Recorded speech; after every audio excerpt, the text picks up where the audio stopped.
Dum da da dum dum dum dum dum dum dum.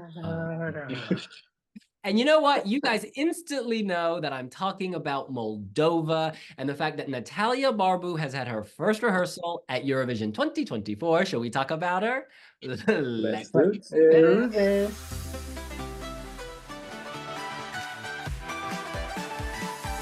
You guys, she is so likable. Can I tell you, in our interview at the London Eurovision party, I met a woman who has been on a journey. She was at Eurovision previously as a girl, but now she is a woman and she's bringing all this experience. She said in the middle, her song in the middle refers to the heart, to emotion, to what matters. And I feel like that's pouring out of her in this performance. Vocally, she's very strong. In that clip, it's very, very strong. I had previously considered this definite non-qualifier. I was like, no way, no chance. But after seeing the first rehearsal, I'm like, beautiful imagery. She grows golden wings.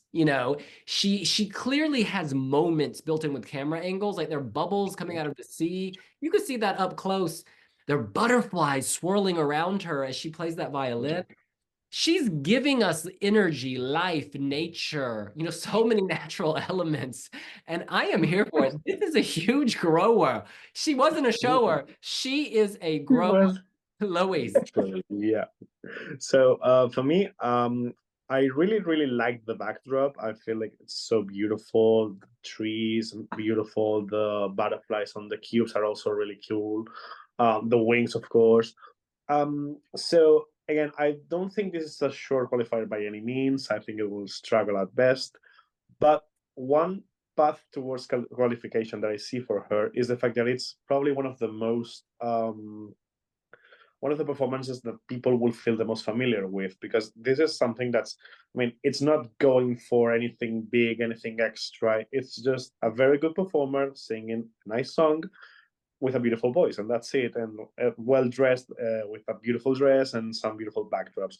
So if people are maybe a bit too like, they feel like voting for something more conservative of an option, this could be an option actually. Again, I don't know if this is just me trying to see a path for everyone to qualify, but yeah, why not? I, I, Prior to rehearsal, I didn't see a path for this to qualify, and now I'm a little bit on Luis's camp on this one, in the sense that in a very odd evening where the televoters are much more into something familiar and warm, and more quote unquote conservative, like you mentioned, there might be a path for this song. I mean, ditching the backing singers or dancers, whatever you want to call them, I think it was the right move here, especially because Natalie is such a charismatic performer. And let's not even talk about her voice, because like you cannot fault that. She's so experienced, and you can tell that. You can tell that on in artists that get to Eurovision, and you can see that they already have a previously established career, because they get on that stage and they are not faded by it. They are not scared of it. And she's just there with a fake violin, because we know she's actually not playing the violin, but she pretends well. And the LED work, I think I discussed this with Louise privately earlier today. I think this is the most detailed and beautiful LED display that we've had in the past 2 days. And mind that I think at the time of By recording far. the studio, we're only missing one rehearsal today. And I think this is by far the most beautiful LED display.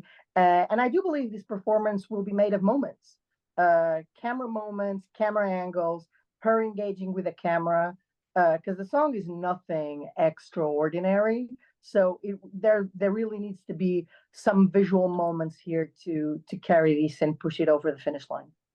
I want to pick up on two things. The first was how Luis said it's the most familiar. I agree. There's a Mhm. folk element here. There's a folk element that I think will appeal to voters across not just Eastern Europe and the Balkans, but it's something in our DNA. Like all of us can relate to a folk sound. And so that's going to play in her favor, particularly because she's coming after Windows 95 man, right? That's going to turn a lot of conservative voters off, and then they will embrace Moldova like no other. So it's a very interesting placement. I think the running order is great for her, actually, because if you're, you know, disgusted by the sparks, there are people who will be, and you know, the panty line. Well, then again, Anything that Moldova's comes also after giving will us be panty amazing. line. Her outfit is giving sex. It's it's beautiful. There's like a slight But it's very showing. Her what? Yeah, it is. It's very showing. It shows Yes. a lot. Oh, this is a revelation. You know, she's revealing herself. And you feel that in the middle. I also want to say the LED is among the most beautiful. It's giving me Krysia from Bulgaria when she was second place at Junior Eurovision. It's just, you're swept into it. And that could get kid votes as well. The butterflies, you know, I bet they're going to be some bunnies. I don't know. It's very nature orientated. No, it's Moldova. This is how you elevate, right? They clearly don't have a big budget. So give them, as Bernardo said, the fake violin, give them some clip art, and they're good to go. That's how you slay. So final verdict, and we've all touched on this. Can this qualify? You know, it's more likely now than it was. It's still an uphill battle. But if anyone in the second half is going to surprise, you know, Iceland, Slovenia, Finland, Moldova, Azerbaijan, Australia, Portugal, Luxembourg. Ooh, Portugal's good as well. You know, I think Moldova is one that could surprise. So it's not beyond the pale. It's not necessarily likely, but I'm just happy that her chances have risen. It's more like an even playing field now, I think. Yeah, she's basically in the competition right now because also the performance in Moldova, I found a bit off-putting, whereas this is very inviting from what we've seen. It's like you might not really notice and pay a lot of attention to it, but at least it won't put you off of the performance. That was one of my main issues with this song. I found the performance a bit intimidating, and now it's just it's beautiful. It's warmer, yeah.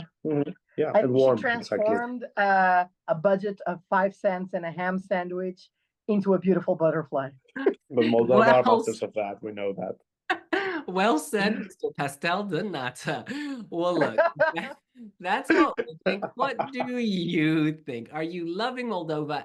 Has Natalia put her foot down? And is that foot reaching the final? Let us know here on Wiwibloggs. Just click in the middle of our subscribe button and follow buttons in all social media and stay tuned with us. And please don't forget to click also on the notification bell to get all updates throughout the 2 weeks of Eurovision 2024. We have a love for you. I land tomorrow, y'all. That tea is coming in hot. We'll see you later. Bye. Bye.